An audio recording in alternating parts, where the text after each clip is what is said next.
전성기 시절에 안드리 셰브첸코는 우아함과 효율성의 결정체였다.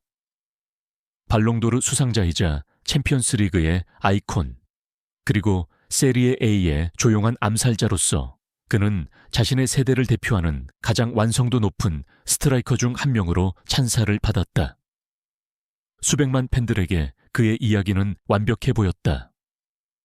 골, 트로피, 그리고 찬사.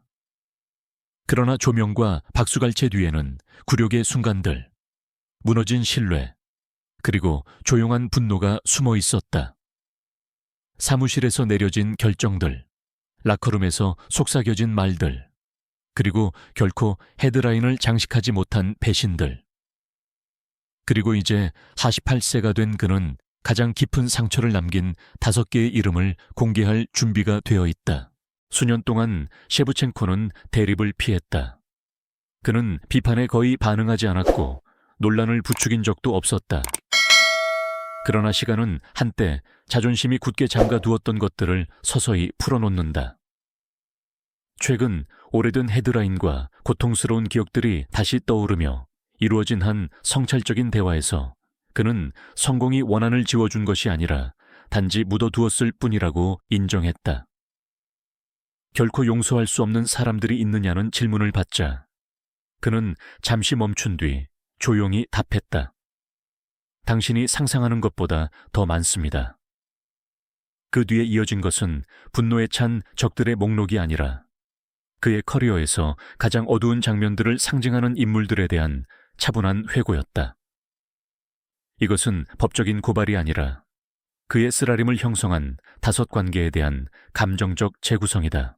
넘버 3, 클라우디오 라니에리는 안드리 셰브첸코의 목록에서 처음으로 등장하는 구체적인 이름이다. 공개적인 갈등이나 대중 앞에서의 굴욕 때문이 아니라 그의 위상에 걸맞은 스트라이커에게 훨씬 더 치명적인 이유 때문이었다. 그것은 조용하지만 지속적으로 이어진 의심이었다.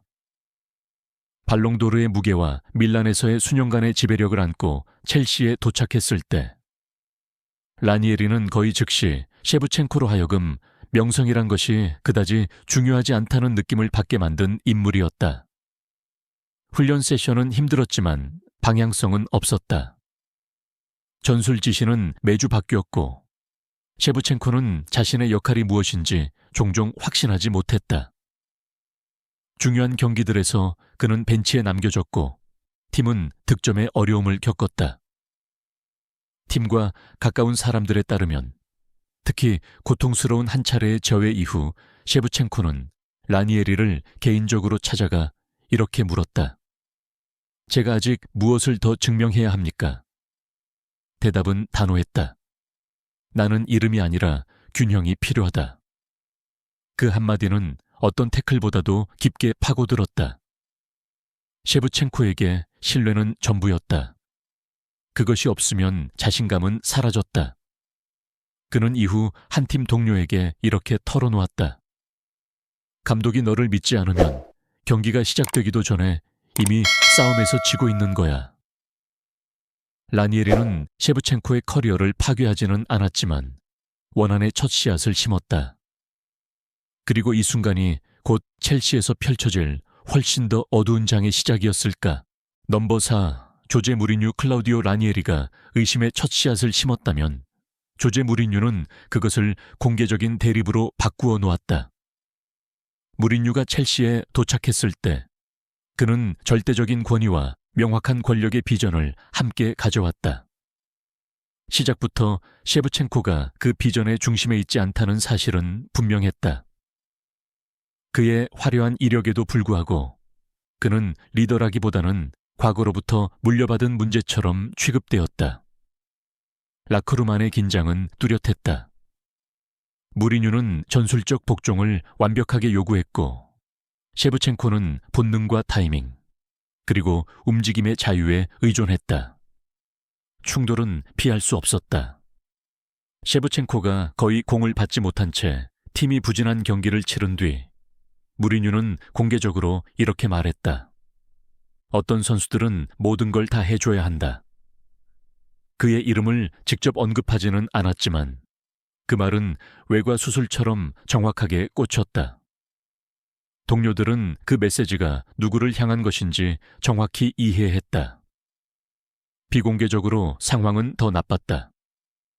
스태프들의 증언에 따르면 셰브첸코는 한 번은 비디오 세션 도중 무리뉴에게 자신의 움직임이 왜 전술 계획에서 계속 무시되는지 따져 물었다.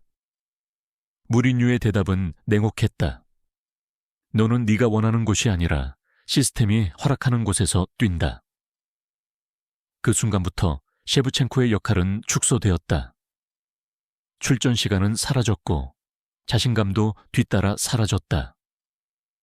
신뢰와 책임 위에 커리어를 쌓아온 스트라이커에게 전술적 불편 요소로 전락하는 것은 굴욕이었다.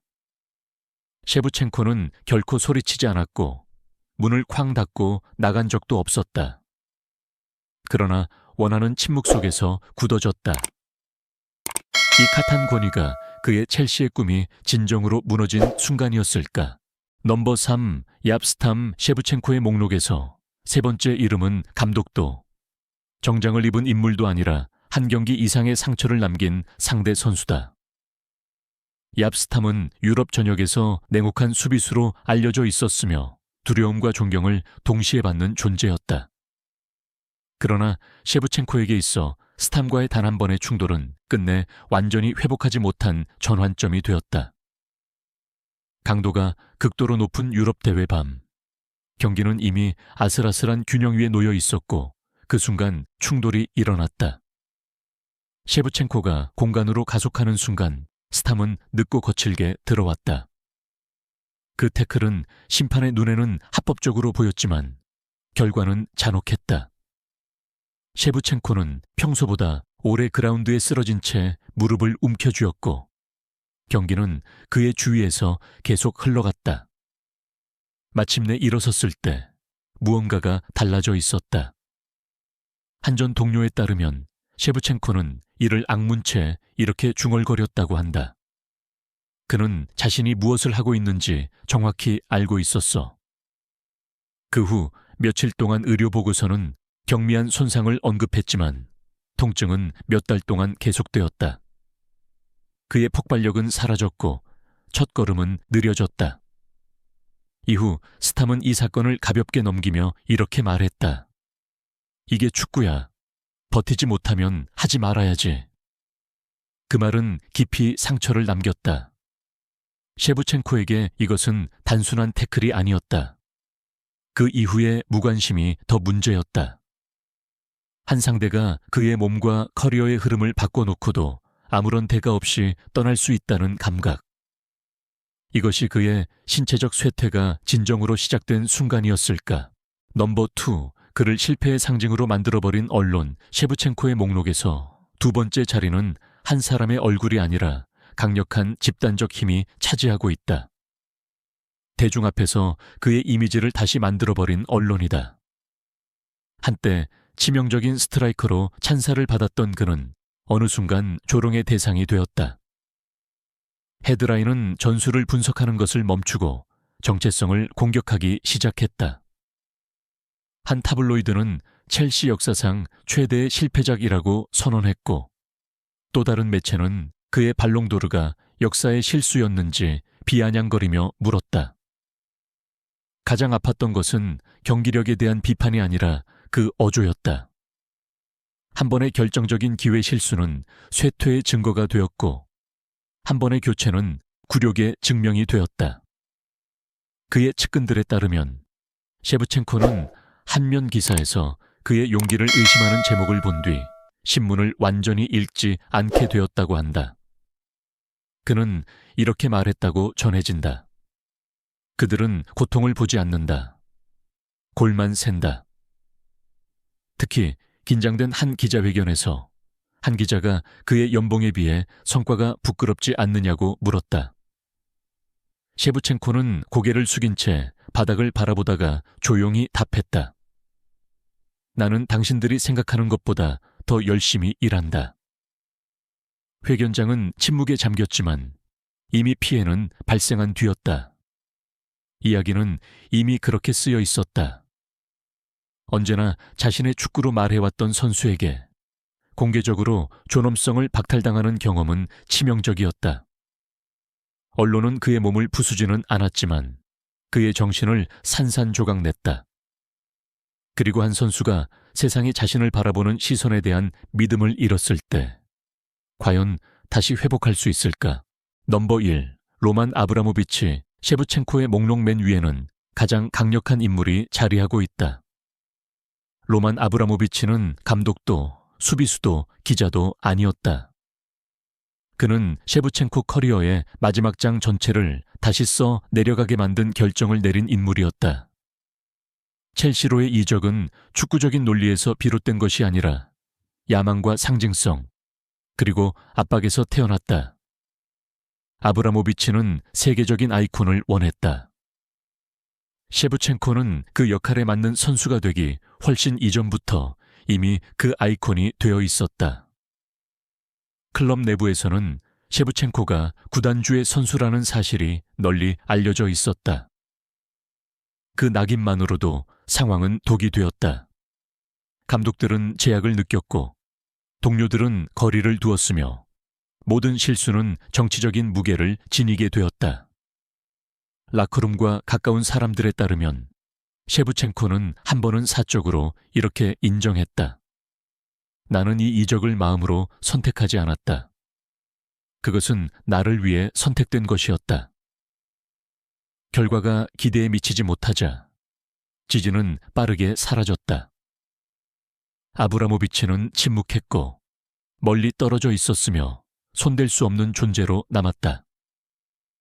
가장 고통스러운 순간은 셰브첸코가 더 이상 보호도 인내도 없다는 사실을 깨달았을 때였다. 그는 공개적으로 옹호받지 못했고 자신감을 다시 쌓을 시간을 부여받지도 못했다. 한 소식통은 또 한 번 벤치에 앉은 뒤 셰브첸코가 조용히 이렇게 말했다고 전한다. 여기서 나는 축구선수가 아니다. 나는 실패한 투자일 뿐이다.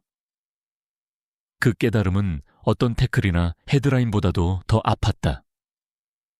발롱도르 수상자에서 실패한 프로젝트로 전락한 경험은 결코 아물지 않는 상처를 남겼다. 이것이 인간이 재무제표의 숫자로 전락하는 현대 축구에서 권력이 치러야 하는 대가일까? 오늘날 안드리 셰브첸코는 분노 없이 말하지만 기억 없이 말하지는 않는다.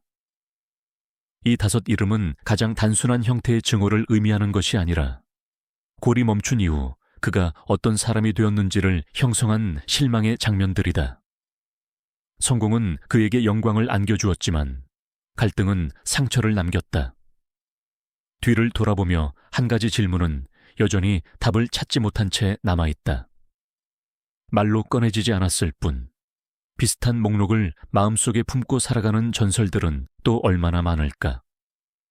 그리고 이 진실들이 더 일찍 드러났더라면 그의 이야기는 다른 결말을 맞이했을까?